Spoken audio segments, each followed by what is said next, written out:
Hello, everybody, and a very warm welcome to Cultural Communication Confidence with me, Victoria Reynoldson. And a very warm welcome to our guest joining us here on the show today, Sri Sharma. Sri, thank you so much for being here today. Fab. Well, Absolutely. I'm lovely to have you. And I was really keen to have you on the show because I was really fascinated about your journey through leadership, through the different stages of your career. So, what I would love to do is just to start off with, invite you to just share a little bit about your own journey, about the different stages of your career and leadership through that. So it's a big question, but I'd love to get your sort of journey so people can understand how you've got to where you've got to now. Sure. So big thank you for having me on the podcast. And I think maybe just to set the scene, I think education-wise, I study engineering, so chemical and then software. And I chose to management consulting at Accenture, and I was there for 5 years. So I do understand large corporate style structures. And then I decided to take the route of an entrepreneur, and I've built two businesses and sold those two businesses to private equity in software and professional services. And so my journey has been, a little unusual because first I had the experience of growing in a corporate environment and then had to kind of learn from the ground up how to encourage not just management but leadership from a team of myself through to the largest team was 100 people internally. So that's been my journey today. Wow. And there are so many different parts of that I really want to dive into. But let's just start with the first part of that, because you were at Accenture for 5 years and then you moved into the entrepreneurship space. And I'd say that's quite interesting for me because to have the kind of ideas, the creativity, but the confidence as well to go for that quite early on. So was it that you just had a sort of big idea back then that you really wanted to pursue? What was it that really motivated and drove you towards setting up that first business? So I think everyone's story is probably unique. So mine was I was really interested in two things in the climate space. And so I actually applied. I wanted to move on from Accenture and go to study energy policy. And I was going to do that. But then I'd also been exposed to what was happening in the internet technology world. And for example, Google was on the rise when I started my first business. So it was just, I was exposed through Accenture to a little bit of that because I worked in that division. And suddenly I could see an opportunity as the internet was taking off. I could see an opportunity to build a business. And so I was quite torn actually. I got accepted to do the master's. I deferred it at Oxford for a year to try and start this business and see what would happen. So that's how I got started. And I think deep down there was a real desire to build something, partly creativity drive, but also a drive for financially to be comfortable and free because growing up we didn't always have tons. And so that also really motivated me, I think, when I look back. Mm. I didn't realize that part of the story that you were looking also at the study route and you were looking at that option to kind of go into further your studies and go into the green space. So that's an interesting fork in the road in that early part of your career. So, so often people face that fork in the road. How did you make that decision? Because thinking about sliding doors, that could have been a very different kind of pathway for you. So let's talk about specifically that situation. How did you approach it and make that decision? So I tried to use how I approached it in that moment in other stages of my life, not always as easily as I made that decision, because I think sometimes we're slightly guided. But when I look back, I think what I did was I really wanted to start a business. I really wanted to do the energy policy, but I think I had an itch to start the business first. And so the reason I had the confidence to start the business was because I felt like I had a plan B. I decided I wanted to move on from Accenture. I had a plan B. I knew that I was going to test it and I was going to see what happened, but I knew I could always jump if I really needed to. And I felt early enough in my career that I could also go back, to corporate world if I wanted to. Now, that made me feel very comfortable. So I think having a plan B is always a good idea. And that's what gave me the sense of confidence. And I think another big motto that I used to say to myself, because it is different when you start a business, and especially coming as an engineer, I kept repeating to myself a very simple mantra, which was just give it a go. I had a vision of what I wanted to achieve, but just give it a go. And something that's quite well known today, back then it wasn't, called founder's faith, which is I'm going to have blind faith, but I'm going to have blind faith for a certain period of time. So I gave myself a year to have blind faith that this is possible. And then that first year was successful, and it goes from there. Fantastic. And I love that idea of freedom and really throwing yourself into something, but with parameters, with boundaries around it. It's that year kind of idea and having the plan B. So it was very structured, even though it was free as well. I like that idea of the simultaneous, I suppose, self-leadership through the knowing what it is that you wanted to do, but also knowing that there was something else that could also work out. And I'm really Yeah, kind of curious. Oh, sorry, go on, please. and I think everyone's going to be a little different, right? Everyone's going to need different, slightly different parameters, but it's just about giving yourself that space to and that sense of ease. That's what you're trying to do. What will give you a sense of ease to move forward in whatever career transition you're in?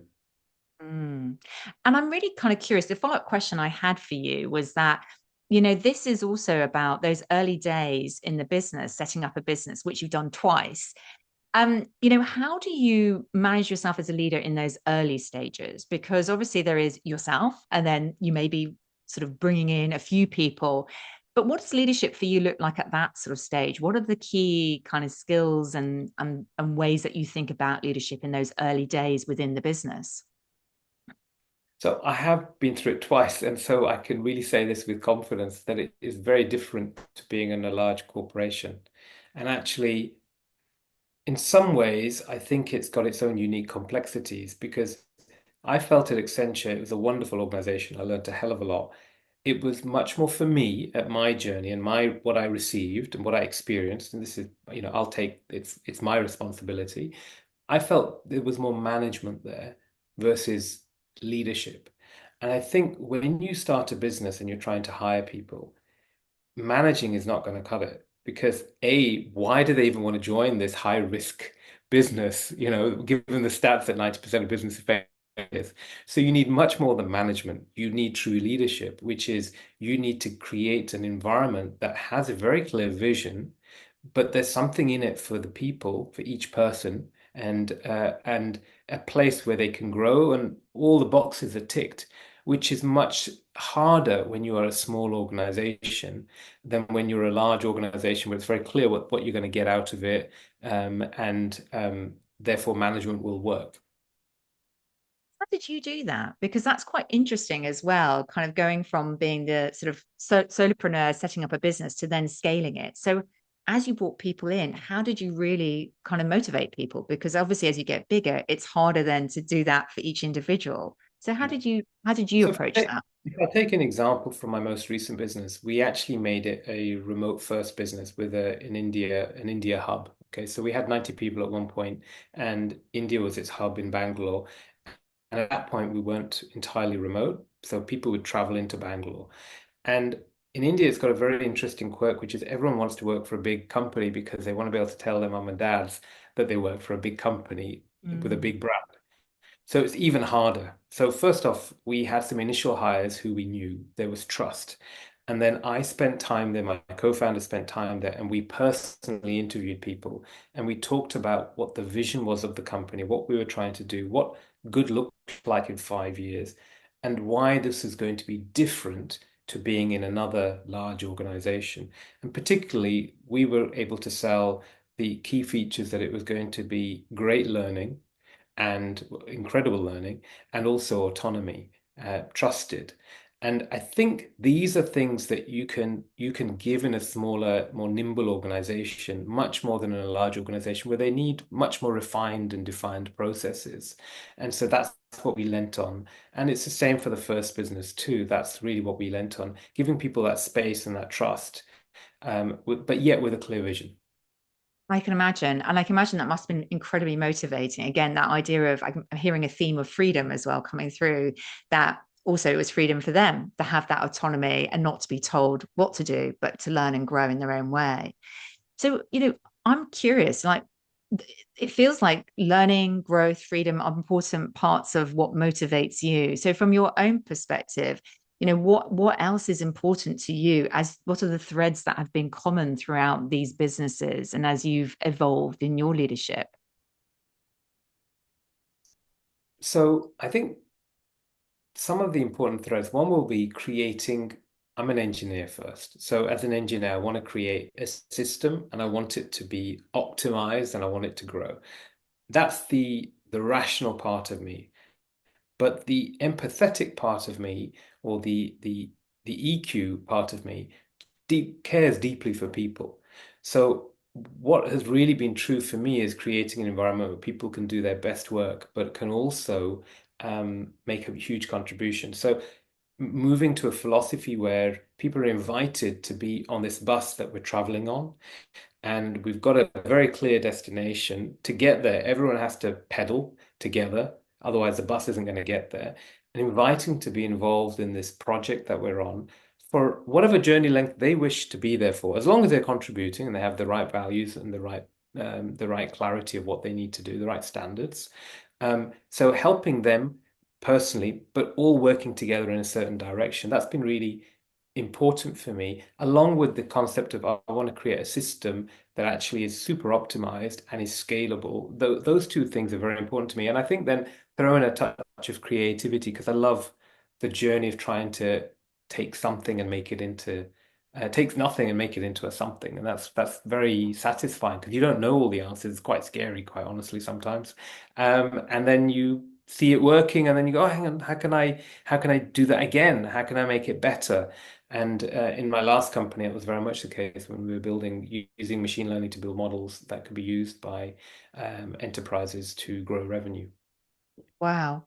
And is there a particular stage of the journey that you love more than another? So is it for you about that? There's initial phases, there's initial kickoff times. Is it about the scaling, or is it about having really brought that company to maturity and recognizing the value and realizing the value of it? Do you have a favorite sort of stage within that? So typically there's what's known as a startup phase, there's a scale up, and then from there you move up to either being sold or you get to a phase where you're an enterprise. Mm. And I think I've enjoyed all of the phases.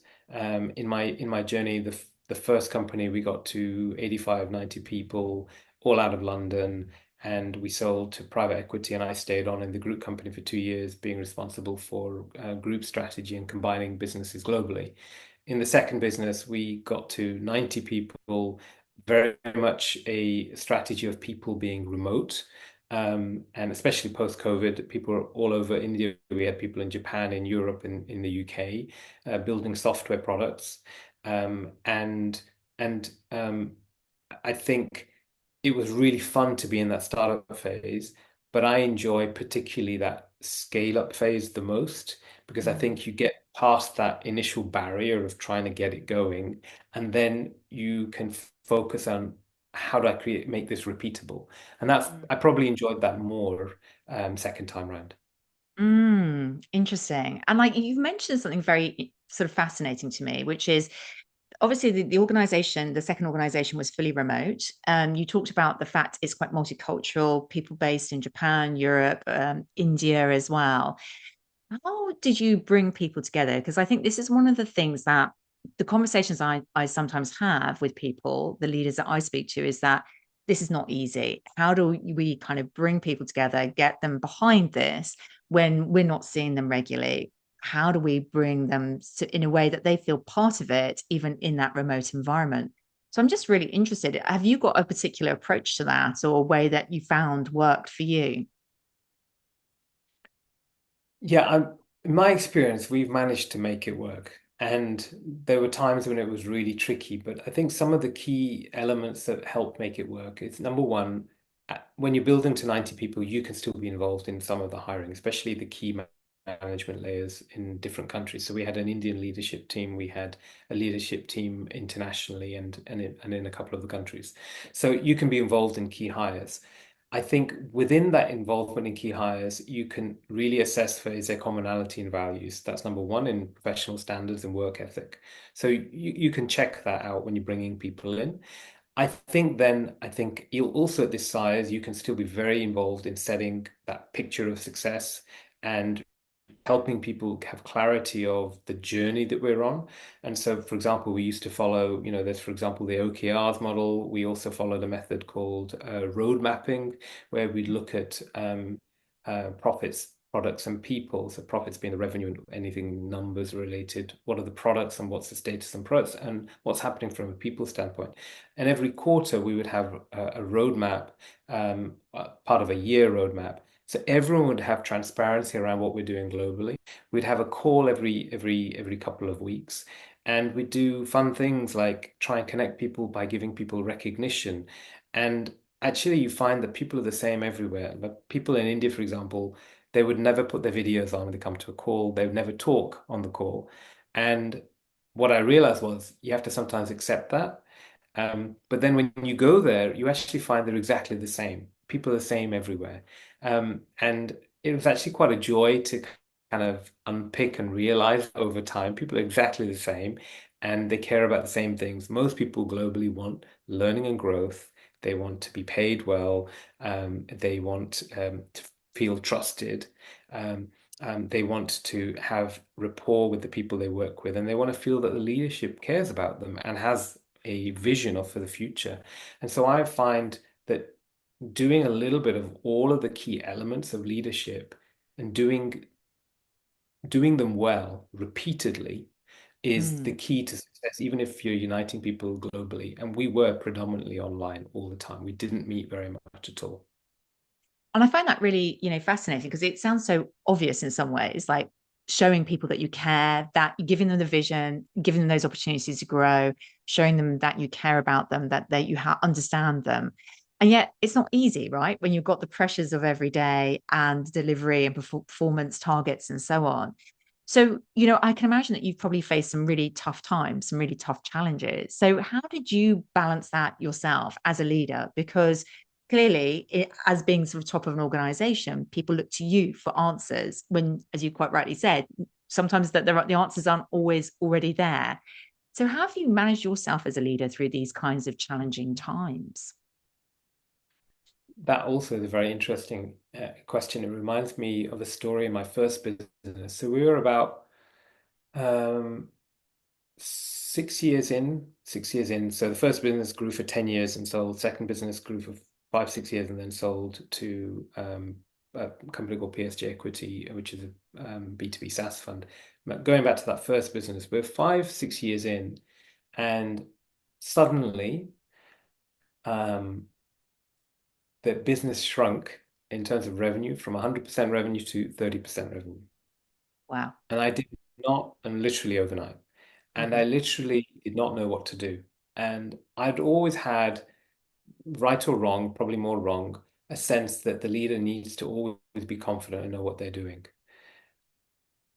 I, in that moment, chose to, somehow I felt quite calm, which is quite, still surprises me. But I think it was the fact that I did not know what to do, and there was no point me like magically saying that I had an answer because I didn't. And I think in that moment when things go wrong, that was a time that went wrong. I was very authentic with people. And whilst I genuinely believe that the leader has to have a vision, has to have some ideas of strategy to get there, doesn't have to be perfect, but has to have some clarity of the strategy and invite other people to be involved in defining maybe the sub strategies or tactics. They have to have some direction of how to get to that vision. I honestly didn't know how we were going to turn it around. And I chose to be authentic and tell the leadership team I didn't know. And I said, what I need is space so I can try and figure stuff out. But I'd really like you to do this, you to do this, you to do this, and you to do this. And I found that the team came together probably in the most impressive way I'd ever seen them since some of them have been there for 5 years, if I'm honest. And I found that mind blowing, and it really taught me a lesson of authenticity and um, saying it as it is. And when you do that, and but yet you give people structure, um, and you work together genuinely with all openness, and you're inviting feedback and critique, it leads to a magic result. Fast forward, the company then got back to the 100%, and then we doubled it before we actually sold. So that was a real moment of, frankly, we could have gone under, but we turned it around. And that's because really relied on other people and collaborated with Yeah. authenticity. I like the way that you use the word authenticity. And I'm really sort of interested because sometimes people talk about vulnerability in this sort of similar situations. Is there a differentiation for you between these two words, or is just authenticity just more what resonates for you when you talk about that situation? That's an interesting question. I think the reason I use the word authenticity is because um, my authentic self should say that I don't know what to do. My If I wanted to be strong, I would say, I'm gonna figure this out. I know what to do. So there is a connection, but it was about being authentic and actually just being truthful with people. So I'm linking it to the word truthful, Mm. rather telling them something which is still true, but it feels more dishonest, which is, I'm going to figure this out, when actually I didn't have that confidence, versus authenticity, where actually authentically I said, I don't know the answer to this, but can you do this? Can you do this? Can you do this? I'm going to do this. And we're going to spend a bit of time trying to work it out. That's Yeah. probably why I use the word. I think there is a relationship between the two. Think it's really interesting to me because I think, what you very clearly said, and I think that was kind of something that also kind of clicked in my brain is that you were honest and you were truthful, but actually also providing structure within that. So you kind of had that clarity of giving roles to people still and having the action plan. It wasn't just, well, I don't know. Yeah. So where do we go from here? And opening up, throwing open a question. And I think that is, for me, quite fascinating because that perhaps is, for you particularly how it works. And I think I find that very interesting how people double down in crises, in challenging situations, how they respond. And, I'm conscious also that journey that you've been on over the last sort of really, well, I suppose 20 years as that really very highly successful leader of different businesses at different stages.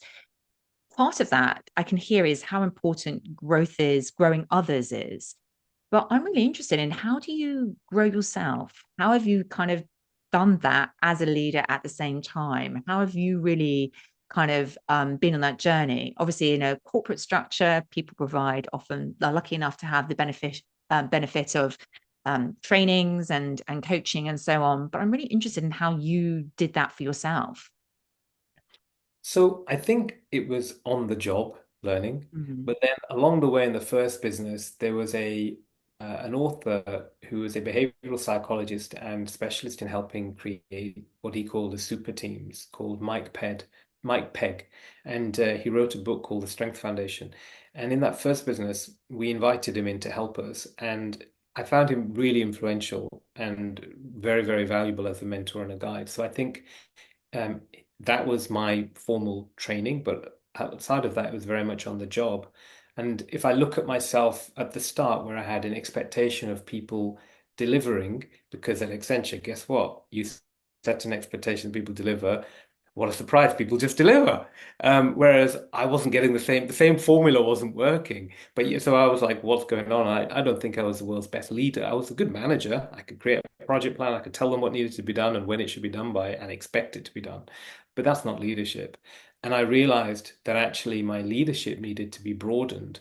And so with some support, that came quite late, 5 years in, 5, 6 years in, but also learning on the job and actually recognizing the balancing act of IQ and EQ, recognizing that everyone's different, being authentic in terms of how your own style should evolve and grow. I would say at the start, I was probably, in all honesty, probably a very weak leader, but then through actually doing, I became a stronger leader. To honestly, one of my proudest moments was in my last company. Someone said to me, and they'd had multiple bosses. She said, you're the best boss I've ever had. And she was a senior person. And I thought that was a really big deal for me because she didn't need to offer me that feedback. And interestingly, if you, just to your point, how do I continue that learning? I quite like the work of Hermana Ibarra, if I've pronounced that correctly. She's an author and a teacher at London Business School, used to be at INSEAD, and she's written several books. And actually, she talks about, fascinatingly, her book from 2023 talks about, do first and learn later, which is, don't think it and then do, which is so common in today's fast-paced world, which is you learn by doing. And so it's quite interesting that a professor of leadership and has decided and defined that actually the best way to learn is by doing. But we all know that, right? So I've kind of learned by doing, and grown through that too, and made mistakes and continued to learn, which we all do. Absolutely. And you also talked about mentors. I mean, have mentors been a key part of your journey as well and mentoring others? So I've mentioned a couple of people in the journey so far. I think mentoring others I've done organically. I think something that Mike Pegg once told me, which really resonated, is that empathy is in two strands. One is the empathy of how do you deal with this situation outside of the logical, this is what we should do. There is the empathetic side to actually see the picture from a broader standpoint.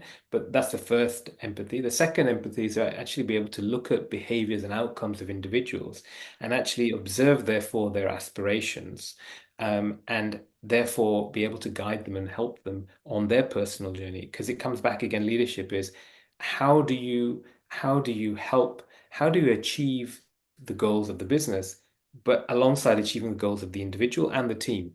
And by having that second empathy, you really can lean into helping that individual grow. And if you do that, they're going to deliver better work. And yes, they might go one day, but that's okay. The point is, whilst they're here, they're delivering the best work they can and they're making a huge impact. And I really enjoyed that, that whole um, mental shift to being able to think more broadly than just what does this particular moment require, to how do I achieve this with the broader sense, in the broader sense, but also how do I help the individual in their journey as well. I really like that definition between the two different types of empathy, because that also talks to what I really believe in, which is about human connection, understanding the relationship impacts of what you do, not just the context, what's required in this situation functionally, even emotionally, but it's also about those human relationships as well. And I really like that differentiation. So thank you so much for sharing that, Shri. And I think the other thing that I was quite interested to get your perspective on, is something that came up in a conversation yesterday, and I was having a conversation with somebody about the work about resilience, and they were talking about some of the pressures that they're under and some of the things that they are finding challenging right now. And I'm really kind of curious whether you have any particular sort of practices or ways that you manage yourself as a leader. I can see that growth is a key part of this for you, but also, are there any sort of even daily practices that you do to keep yourself resilient, strong, feeling in your best self as a leader? Another great question and a difficult question. Um, Look, I said before that word authenticity. I think I've learned that the world, sometimes, at least my perception, says that you need to be this extroverted person. And I'm sure you've read books around the quiet introvert and other books. Um, I can be extrovert at times. I'm a typical Gemini. I can be extrovert at times, but I'm also an introvert. And I've taken from the world that the world expects you to be, as a leader, an extrovert. But actually, being authentic means just being yourself. And so the biggest thing that gives you ease every day is that you're not trying to be something different to who you are. I think another thing taken from Hermana Ibarra's books in terms of practicality is to try different, if you like, styles. Test different leadership styles. Expose yourself to different leaders um, in your network and outside your network, and try on different hats of leadership and actually see if it fits. If it doesn't, try another hat and test and learn and just see what feels authentic to you. And I think that gives me peace every day because I'm not trying to be someone I'm not. Because a lot of the time, the reason why we feel uncomfortable or dis-ease is because we are maybe not feeling emotionally comfortable. It's not physical fatigue, it's mental fatigue. And I think the second thing I do, at least in my practice, is I meditate every day, and that helps center me. I do that every morning, and that helps center me, and it keeps me very calm and focused.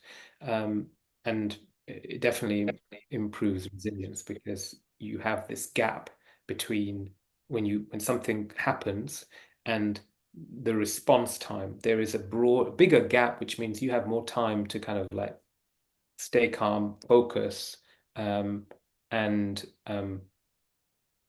come up with a solution. Thank you so much for sharing your personal ways of approaching this and thinking about this. And I really, meditation for sure. I can understand how that massively helps mental strength and thinking about the pause. But also, I love the idea of you don't have to be this one version of a leader. There is no one way of doing it, and the effort and the energy that it takes to not be yourself, to be somebody else, actually, and how exhausting that can be. And I really like that idea because I agree. I absolutely agree. There are people who feel like they should be one way because that's how they see the majority showing up, but actually, that is not who they are. So, thank you for sharing that. Yeah.